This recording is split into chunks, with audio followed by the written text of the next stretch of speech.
Up to the sky, Christopher Daniels, Frankie Zay, collectively known as SoCal Uncensored or SCU! This is Catch, Hook, and Shoot, the worst podcast I've ever been on. Word.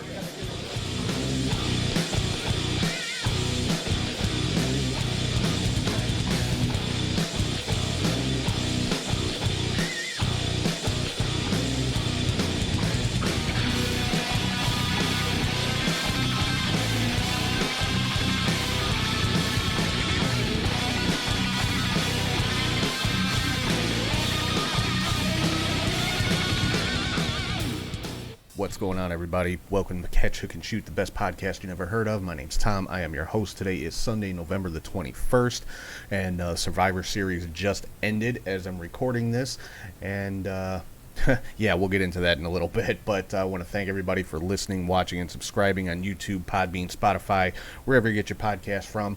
Make sure you check out CatchHookShoot.com. You can find all the podcasts, all the videos, all the interviews, the photo gallery, the CHS shop, and all that kind of good stuff. Head to ProWrestlingTees.com/CatchHookShoot for t-shirts you won't find on CatchHookShoot.com.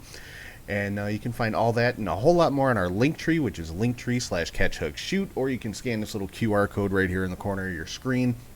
And if you ever want to shoot me an email, it's catchhookshoot@gmail.com.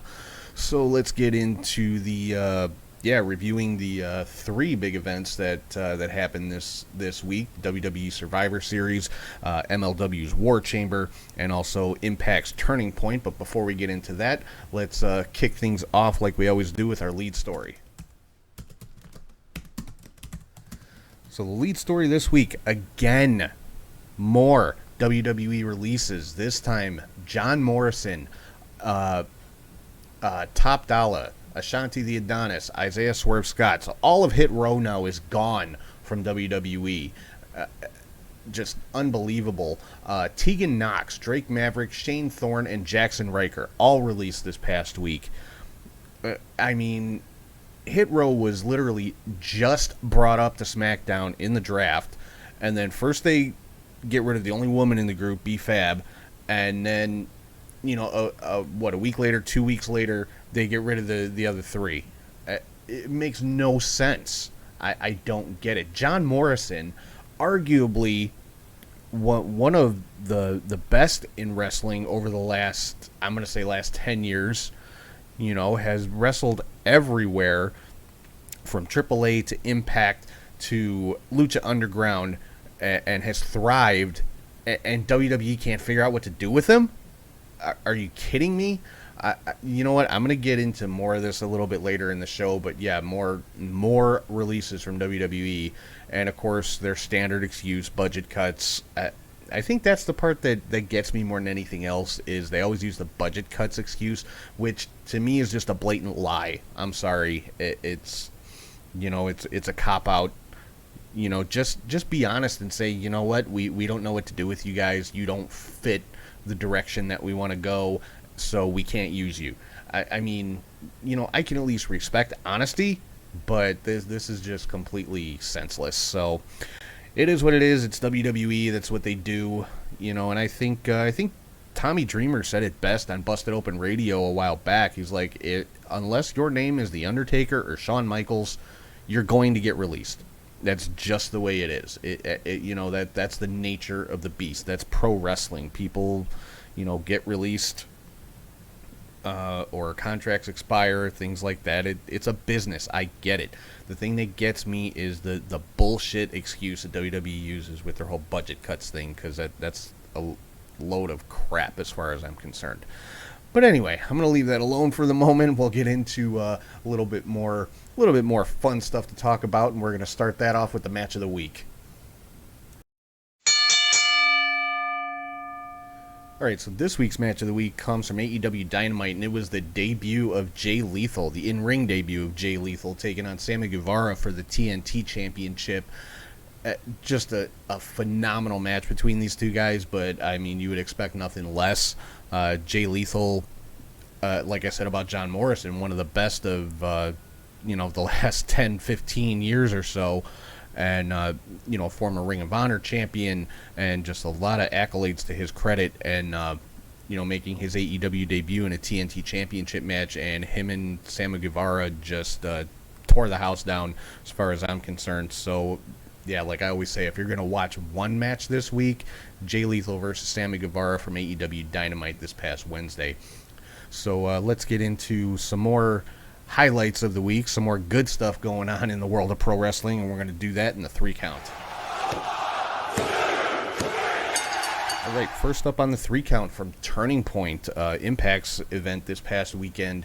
The former Bronson Reed, now known as Jonah, made his debut and basically took out Josh Alexander, just beat the hell out of him during an in-ring promo. So apparently Jonah now is a part of Impact. Number 2 on the 3 count, the face-to-face between Bryan Danielson and Hangman Page. Yeah, just a lot of back and forth between the two. Had a little bit of a pull apart, and it almost looks like we're seeing a little bit of a heel turn from Bryan Danielson, which is kind of cool. I like him as a heel. I liked him as a heel in WWE. I don't think it'll have the comedy elements in AEW that it had in WWE. I think it'll be much more serious Bryan Danielson that we see if he is in fact turning heel. I mean, it could just be. They're just setting up the rivalry between him and Hangman because Danielson is the number 1 contender right now. So, be interesting to see where this goes, if we're going to see a true heel turn from Danielson, or is he just going to kind of have a little bit more of an edge to him with this rivalry starting up with Hangman Page. And number 3 on the 3 count, another face-off in AEW, CM Punk and MJF. Now, this is a rivalry that I know people are dying to see simply because of the promos that are going to happen. I mean, these are 2 of the best ever on the microphone. And obviously that's my opinion. There's a lot of people that still aren't, still will downplay MJF's prowess on the mic. But, Punk and MJF, the match is going to be great, and the build to the match is going to be outstanding. And, I mean, Punk didn't even say a word in this face-to-face between these two. It was MJF in the ring, running his mouth saying he should be the next AEW champion. There's nobody in the back that can measure up to him. And, of course, out came Punk, had a little bit of a stare down. MJF actually tried to shake his hand, and Punk laughed in his face, turned, and walked away. That spoke volumes without saying a word. So that right there kicked off what could be one of the best rivalries of the year. So, and I'm sure it's going to carry into next year as well. So I can't wait to see how this one is going to play out. So let's get into the goings on this week. Like I said, we had 3 big events, and I mentioned last week when there's pay-per-views and stuff like that, the shows are going to focus on those pay-per-views. So this week we had actually 3 major events. Let's start off with the MLW War Chamber. Now, they did record several weeks of TV during this event, but the only one that has been shown so far is the War Chamber match itself. So that's all I'm going to talk about right now, because I don't do spoilers or that kind of thing. So I'm just going to talk about the War Chamber event, and that was Alexander Hammerstone's team, known as the Hammerheads, taking on Contra Unit. Now, Contra Unit consisted of Ikuro Kwan, Jacob Fatu, Mads Kruger, and 2 soldiers, basically, taking on Alexander Hammerstone, EJ Nduka, Richard Holiday, Savio Vega, and a mystery partner. That mystery partner was introduced by Cesar Duran at the beginning of the match. Now, the first out for Contra was Jacob Fatu, and first out for the Hammerheads was this mystery partner, like I said, introduced by Cesar Duran. Turned out to be Matanza Duran, known as Matanza Cueto in Lucha Underground, who is Jeff Cobb. So, the War Chamber started off with Jeff Cobb versus Jacob Fatu. Think about that for a minute. Okay, and that was just, the beginning of the match. It was those 2 monsters in there beating the hell out of each other. But in the end, Hammerstone's team did win the match by submission. Hammerstone got Kwan to tap out to the torture rack submission hold. And we saw a lot of dissension among Contra units, specifically between Jacob Fatu and Mads Kruger during this match. A lot of miscues, stuff like that. And that all came to a head after the match. And Jacob Fatu basically beat the hell out of every Contra unit member within sight, including Mads Kruger and Akuru Kwan. So looks like Contra unit is pretty much done. I'm going to be interested to see where this is going to go in the coming weeks on MLW TV. So definitely keep an eye on that. But yeah, Alexander Hammerstone's team was victorious in the War Chamber match. And something interesting about this now, in the past, the War Chamber match has basically been war games. 2 rings surrounded by a cage. This was just 1 ring. And it was, so you had 5-on-5 in a cage in 1 ring with a referee and a camera guy in there. So it was very crowded, but it was a very cool match. So I would definitely say to check that one out. Then we had Impact's Turning Point event this week, and there were a lot of matches on this show. Finjuice defeated Raj Singh and Rohit Raju. Jordan Grace retained the Digital Media Championship against Chelsea Green. Chris Sabin defeated Ace Austin. Violent by Design, Eric Young and Joe Doring defeated Heath and Rhino. Not really a big surprise there. Violent by Design just seems to be super dominant in Impact, and you know, Heath and Rhino, I don't know. I mean, I'd like to see them get a victory. I'd like to see somebody get a victory over Violent by Design. They just seem to be running roughshod over anybody they get in the ring with, but they've yet to capture any championships. So I'm wondering where all that's leading to. Rich Swan defeated VSK. W. Morrissey got the win over Matt Cardona. And Cardona came to the ring, looked like he was wearing Effie's jacket. Kind of interesting there. Now I know that's, you know, been a bit of a rivalry on the indies and also on social media. So, you know, Cardona kind of playing that one up a little bit. The Inspiration defeated Decay to retain the Knockouts Tag Team Championship. Trey Miguel got the win over Laredo Kid and Steve Macklin to retain the X Division title. Mickey James retained the Knockouts Championship against Mercedes Martinez.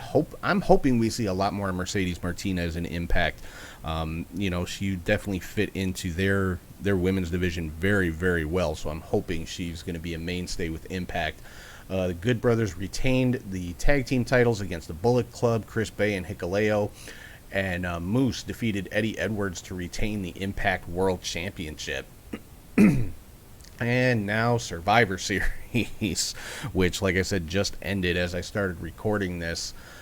WWE's gotten very predictable. I hate to say it. No, I don't hate to say it because it's been that way for a little while. But WWE has gotten very predictable. No real surprises here.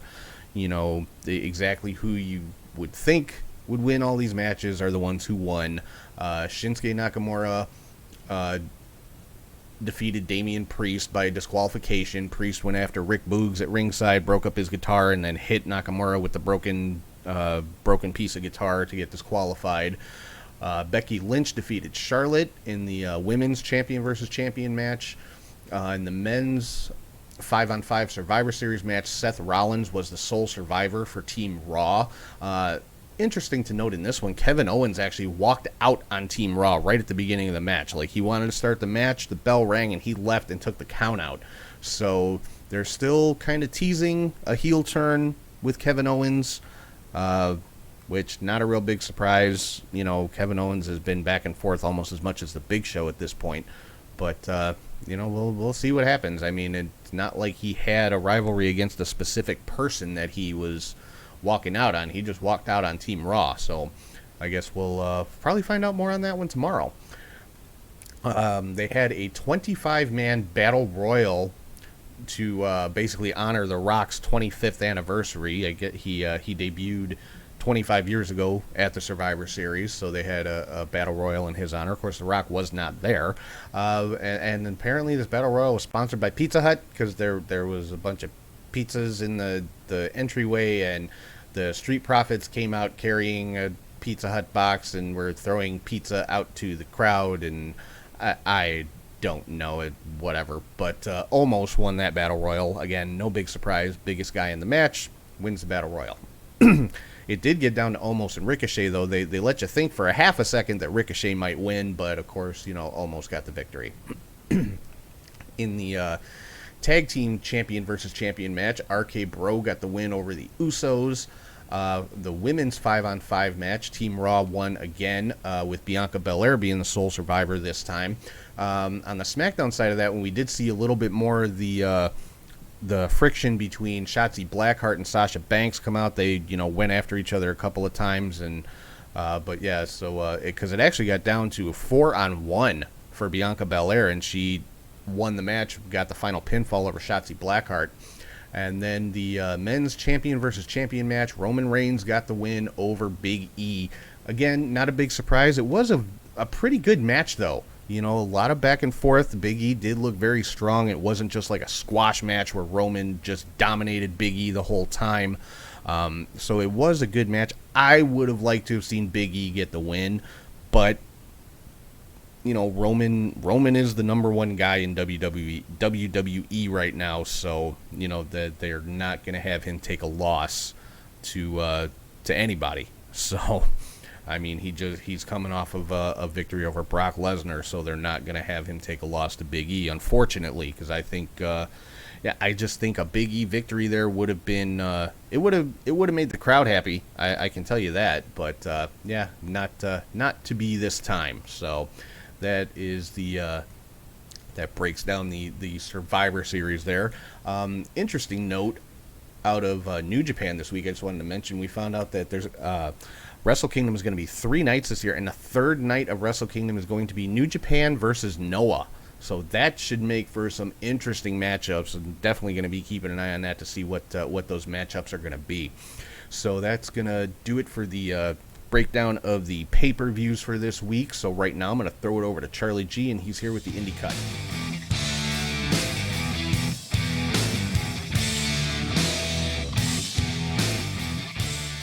Thank you, Tom, and hey to wrestling friends. I'm Charlie G with this week's Indie Cut.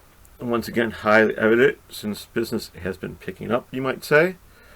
We began with Saturday, November 13th, where there were 50 shows from around the world. From Japan, Australia, Germany, Finland, Hungary, Italy, Scotland, England, Canada, Puerto Rico, and of course, the United States. Go to Noah Demolition Stage 2021 in Yokohama. For the GHC Junior Heavyweight title, champion Hayata defeated Lehigh. For the GHC National title, Kanoi defeated champion Masaki Mochizuki to become the champion by KO. And for their tag team titles, Kenji Muto and Namichi Marufuji defeated champions Kaito Kiyomiya and Masa Kitamiya to become new champions. And what I heard was an awesome match, so check that out if you can. New Japan Pro Wrestling started Best in the Super Juniors. 28, as I might see. So if you're into New Japan, you will have wrestling every single day between Super Juniors and Tag League, which started the next day. So they go back and forth. So check that out as you wish. Ice Ribbon, new Ice Ribbon, 1157.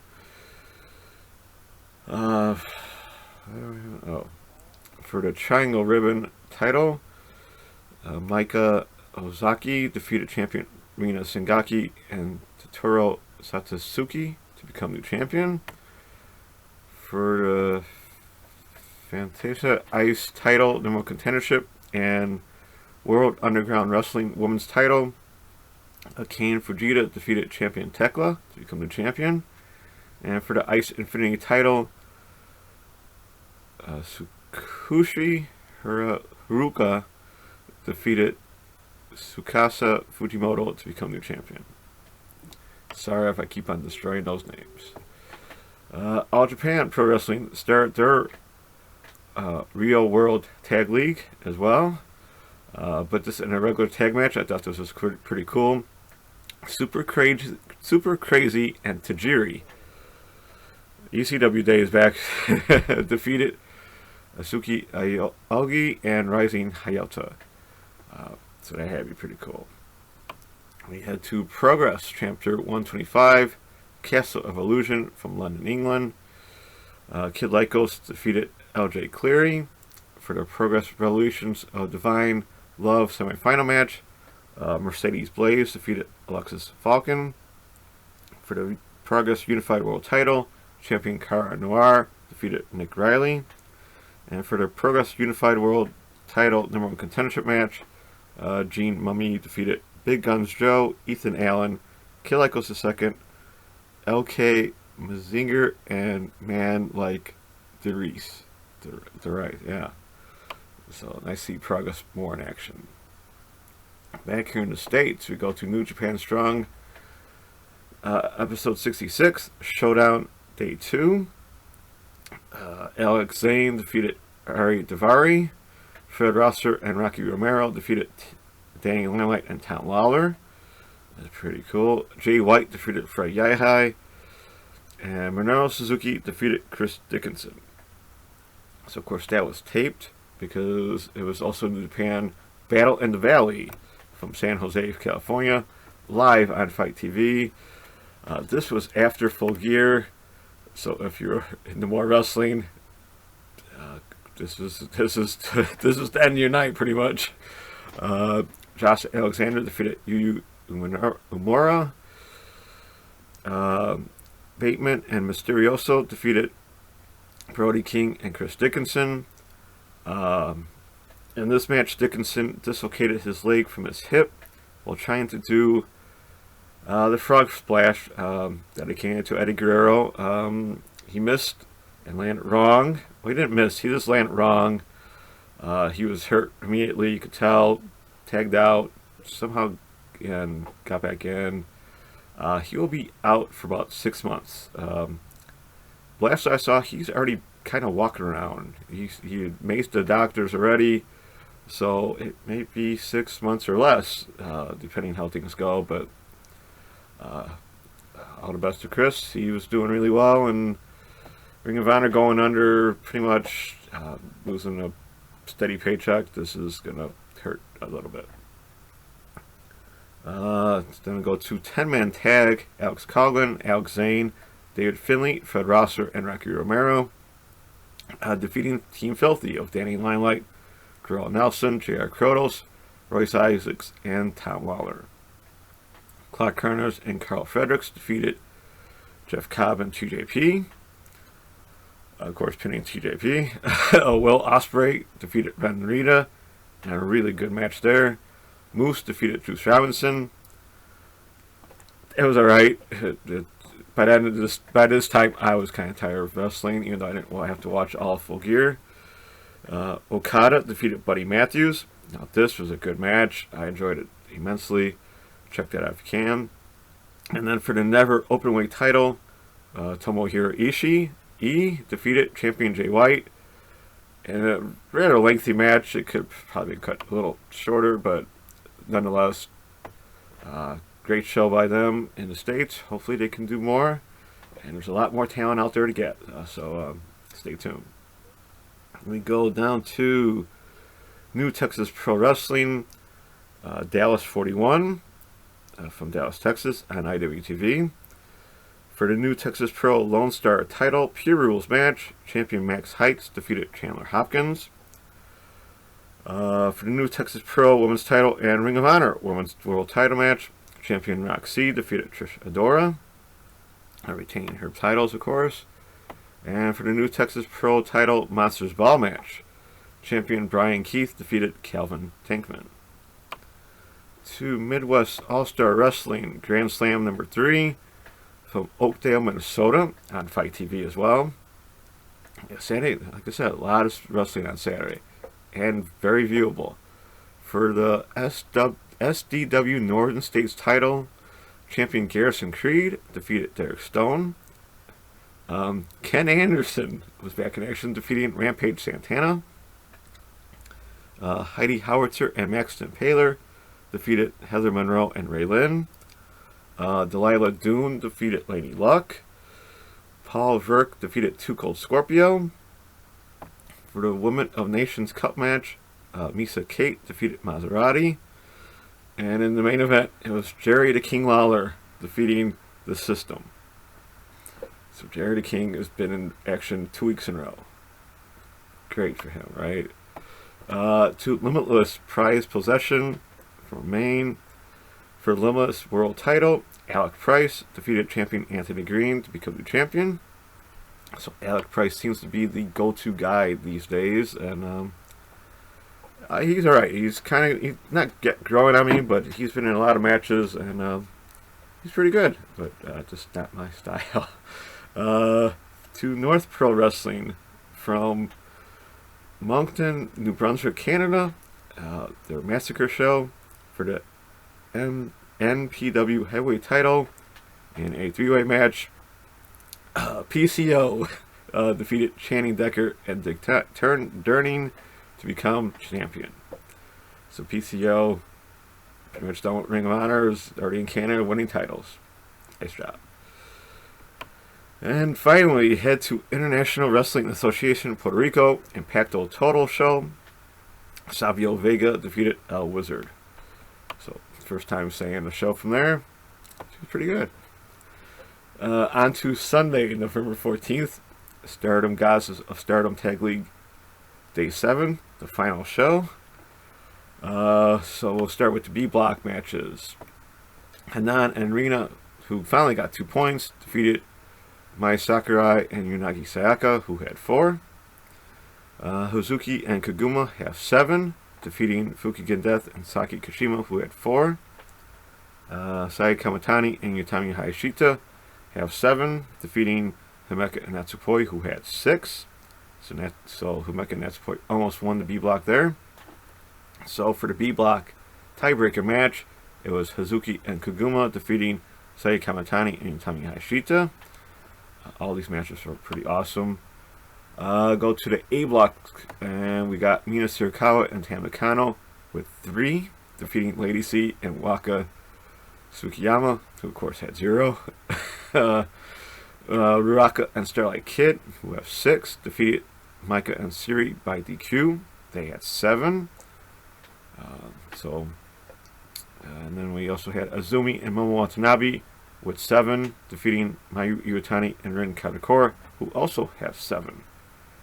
But I guess since Azumi and Momo Watanabe won their match, and the other 7 team had lost by DQ, the final match was Hazuki and Kaguma defeating Azumi and Momo Watanabe to become Tag League champions, and they got rings. So MJF, watch out. There's 2 people out there with diamond rings.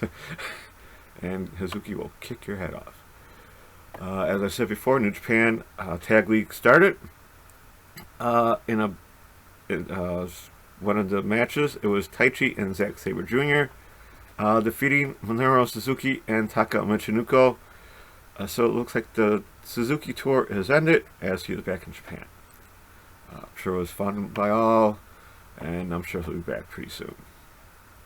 Back here in the States, we have World Wrestling Network Super Show Battle of the Belts 2021. So they also go with Battle of the Belts for their show. This was on WWN Live. For the FIP Florida Heritage title, Anthony Green defeated champion Troy Hollywood to become champion. For the FIP World Heavyweight title, Kareem defeated champion John Davis to become new champion. For the Shine Tag titles, Allison Kay and Marty Bell defeated champions Kimberly and Stormy Lee to become new champions there. And for the FIP Tag titles, in a 4-way match, Xhaka and Sean Maluda defeated champions Adrian Alanis and Liam Gray, Hunter Law, Snoop Strikes, and Nino Cruz and Steve Pena to become new champions there as well. And finally there, for the Shine title, Natalie Markova defeated champion Eva Lees to become new champion. So all new champions, pretty much all new champions there for them. Pro Wrestling Magic Underdogs from Ridgefield Park, New Jersey on IWTV. Buddy Matthews defeated AC Romero. That's all from that really show. First Wrestling Unleashed from Minneapolis, Minnesota. Nice to see them back in action. In a no DQ match, Darren Corbin defeated Effie. For the First Wrestling Uptown VFW title. Devin Monroe defeated champion Eric Cannon to become the champion. In a 4-way match, Sky Blue defeated Brooke Valentine, Free Range Kara, and Heather Reckless. So nice to see Sky win a match there. And then Christopher Daniels made an appearance defeating Arya Daivari. So Daivari's made his rounds already in the Indies. So nice to see that for him. Speaking of Christopher Daniels, he will be at the New Japan show coming up in December as well, as he was called up by Jay White. So that should be a fun and interesting match there.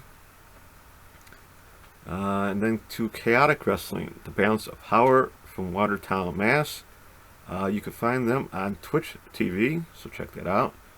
For the CW Pan Optic title, number 1 contendership battle royal, Anthony Green won that. Ricky Smokes defeated Dirty Dango. For that Pan Optic title, champion Becca defeated Anthony Green. And then for the New England title, champion Brad Cashew defeated Eddie Edwards. On to Tuesday, November 16th, in Tokyo Pro. Hikari Noah defeated Moko Miyamoto. Hyper Masao defeated Hirono Neko and Suzumi. Naka Tenma defeated Pam Harajuku. Miyo Watanabe and Rika Tatsumi defeated Marika Kobashi and Yuki Aino. In 6-woman tag, Mizuki and Yuka Sakazaki team with Raku to defeat Mihiru Kiru, Maki Ito, and Yuki Kamafuku. So I'm guessing we all know who got that pin on that. Then we had Miyu Yamashita and Yuki Arai defeated Urushu Endo and Soka Nakajima. Nice to see them pushing Yuka just a little bit there. And then we don't go down to CLLL in Mexico for their Tuesday Arena Mexico show. And the Mexican National Women's title, Dark Saluda defeated champion Rina Isis to become new champion. To Thursday, November 18th, East Coast Pro Wrestling and Outlaw Wrestling Championship Tournament from Ridgewood, New York. A couple of second round matches. Mercedes Martinez defeated Tino San Antonio, and Homicide defeated Tommy Dreamer. So that had to be pretty cool there. For the Outlaw Wrestling title final 4-way match, it was O'Shea Edwards eliminated Rick Swan and Mercedes Martinez, and then Homicide defeating O'Shea Edwards to become new champion. Beyond Uncharted Territory, Season 3, Episode 7, on IWTV from Worcester, Mass. Layla Hirsch defeated Masa Slamovich, an outstanding opening match there. Alec Price defeated Tracy Williams, tapping him out of all things. And then Wheeler Yuta defeated the despicable Max Caster. Check that match out if you wish. He kicked the ring announcer pretty low and just bad mouthing everyone around the arena, and just I'm glad Wheeler Yuta pretty much knocked him, beat him up pretty well. To Friday, November 19th, here in Chicago, Illinois, at the Logan Tour Auditorium, Freelance had their Purple Poppies Big Birthday Blowout on IWTV. It was opening the match. It was a 5-way She-Lance Grandma match with Misa Kate defeating Blair Onyx, Guerrero de Bricenas, Laney Luck, and a surprise Kylie Ray. Of all things, she looked back healthy and happy, good shape, so hopefully all is well with Kylie. Misa stole the win as Kylie had Laney in the charity case chinlock, rolling her up for the win. So nice to see Kylie back in action. Like I said, hope all is well. I'm happy to see her back. And of course, nothing was wrong with her legs, so it seems like nothing happened, right? To the Freelance World Title Tournament semifinal match, Craig Mitchell defeated GPA. Dan the Dad and Warhorse, who was filling in for Danhausen, of course, defeated Cole Radrick and Sage Phillips. Storm Grayson defeated Jordan Oliver in what I thought was the match of the week. They did pretty well. After that match, Matt Nix came out to thank the crowd for coming and for his birthday. The crowd sang happy birthday until someone in a purple puff suit, looking like Grimace, low-blowed him. It turned out to be none other than Trevor Outlaw, being the jerk that he is in freelance. Moving on, we had Angel Escalera and Aga Matthews and Davey Bang defeated Bucky Collins and Darren Corbin. And in the main event for the Freelance World Title Tournament semifinal match, it was Robert Anthony and Frank the Clown defeating Effie because it was a no DQ match, and Effie wanted to beat up both. He did, but it was just too much, and Anthony pulled out the victory after his Mandalorian driver and putting on the charity case to tap out Effie. What a despicable human being he is as well. Down to Mexico, NCLLL. A couple matches. We had Gran Guerrero and Ultimo Guerrero with Rey Bucanero defeating Atlantis Stuka Jr. and Titan. And we had Jeff Cobb and TJP make their appearance, defeating Atlantis Jr. and Valador Jr. So that had to be pretty cool. Finally, Saturday, November 20th, Tokyo's Pro, It's Time to Go. This was about the same time as Rampage, so this was fun watching both shows at the same time, as well as the freelance show. Gotta love wrestling, right? Yuki Aino defeated Moko Miyamoto. Rika Kobashi defeated Mihiro Kiru and Pam Harajuku. Hyper Misao defeated Ushu Endo. Raku and Yuki Kamfuku defeated Hiro Neko and Suzumi. And then there was a 10-woman tag, which was very interesting to watch, as Maki Ito, Miya Yamashita, Miya Watanabe, Nodeka Tenma, and Yuki Arai defeated Mizuki, Yuka Sakazaki, Akari Noa, Rika Tatsumi, and Soka Nakajima, with Tenma pinning Shoka of all things, so only time will tell how those pan out.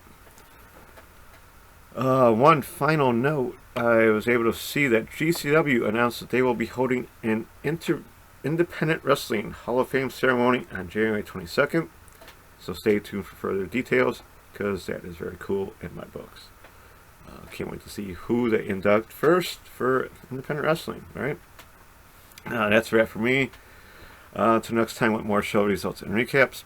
Don't forget to keep enjoying Wrestling World how you like it, wherever you can watch or listen. Thank you for watching or listening. Hope you enjoyed the cut. Keep safe. Take care. Be kind to everyone. Have a happy Thanksgiving. And back to you, Tom. All right, thank you once again, Charlie. So let's keep rolling right along here. Let's find out who I think had the strongest showing of the week, and we're going to do that in the top 5.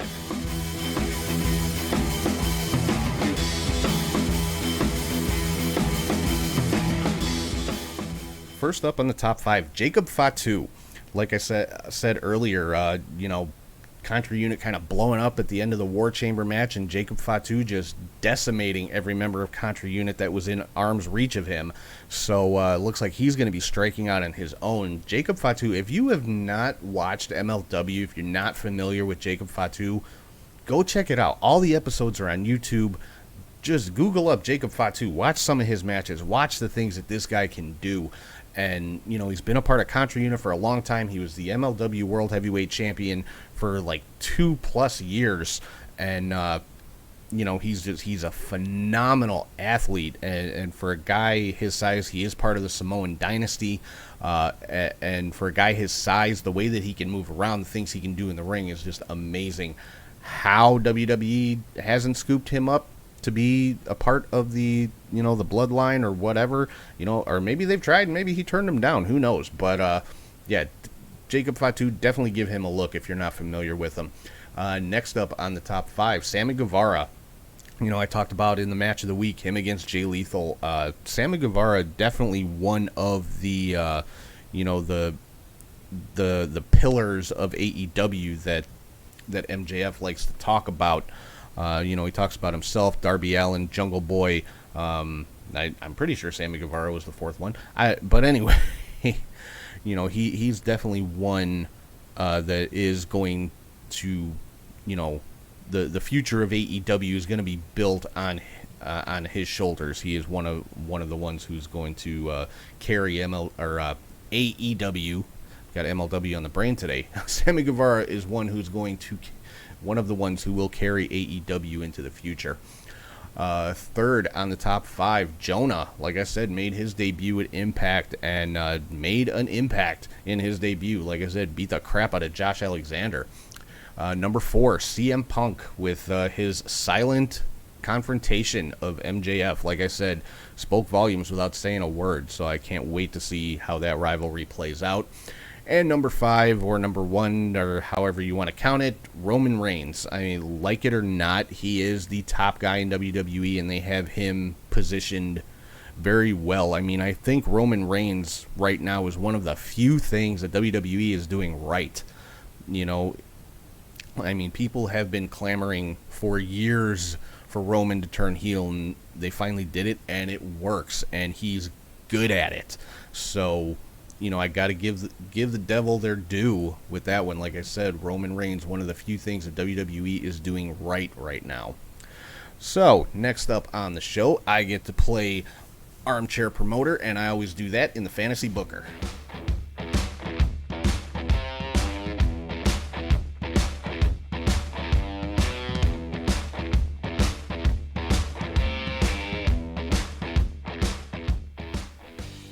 So this week on the Fantasy Booker, we got us a tag team match between, in my opinion, 2 of the best tag teams in the world.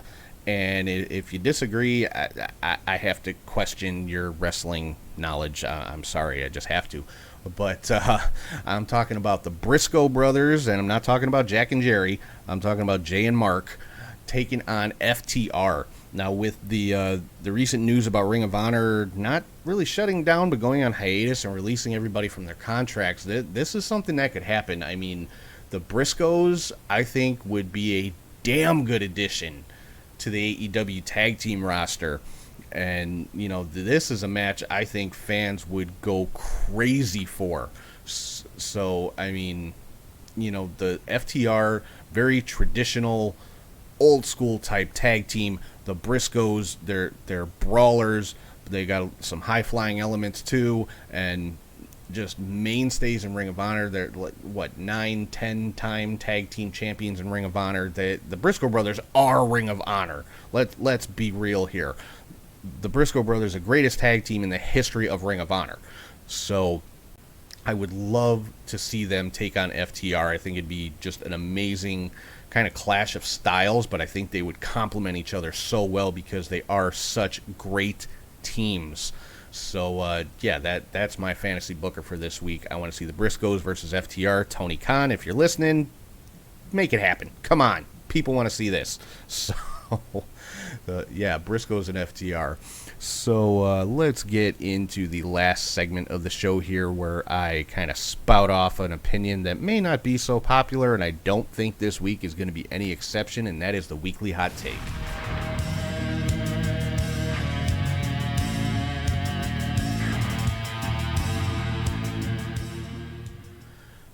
So, the weekly hot take for this week.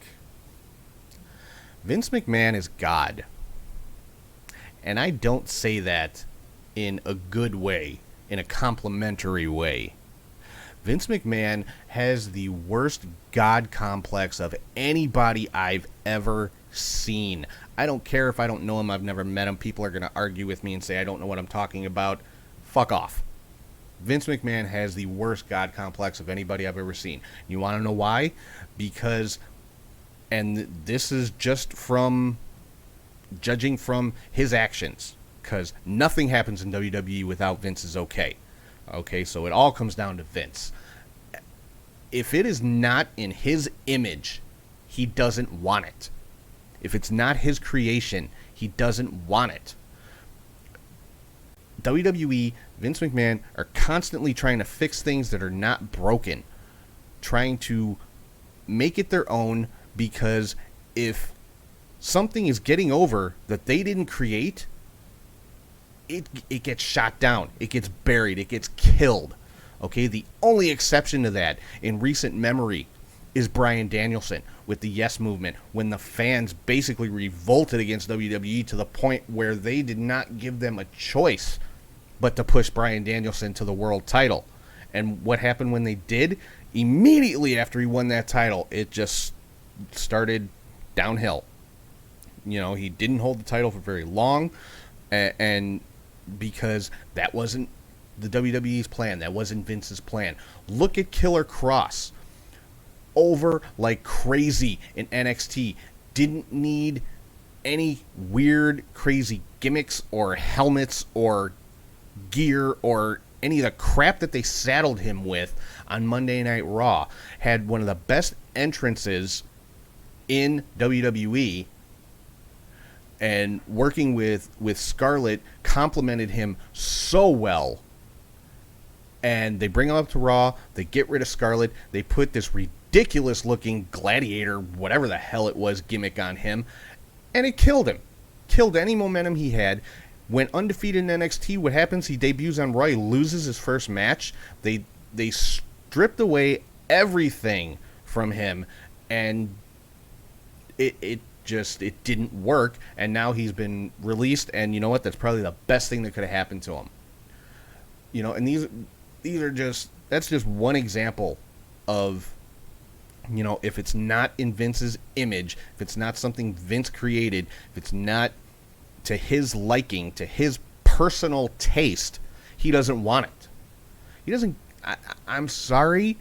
People are going to argue with this till they're blue in the face, and I don't care, because you're not going to convince me otherwise. Vince McMahon is clueless and doesn't give a shit what the fans think. Doesn't give a damn, because he knows they're still going to watch. He knows they're still going to buy tickets. He knows they're still going to buy merchandise and toys and t-shirts and whatever else they throw out there. So Vince doesn't give a damn about the audience. And nobody can convince me otherwise. If you listen to Bruce Pritchard talk, Vince McMahon is the biggest genius ever in the history of the business. And I give Vince his props. I have nothing but respect for Vince as a businessman, because he is a very shrewd and aggressive and cutthroat businessman. He wouldn't be where he is today if he wasn't. And yes, he is a genius as far as business goes. Just from, look at the deals that he's made and the millions and billions of dollars that the company has made under his direction in the last, 40 years, 35, 40 years, whatever it's been. But it's gotten to the point where he doesn't give a damn about what the audience wants anymore, and now, and I think it was Bully Ray and Dave LaGreca on Busted Open that were talking about this recently.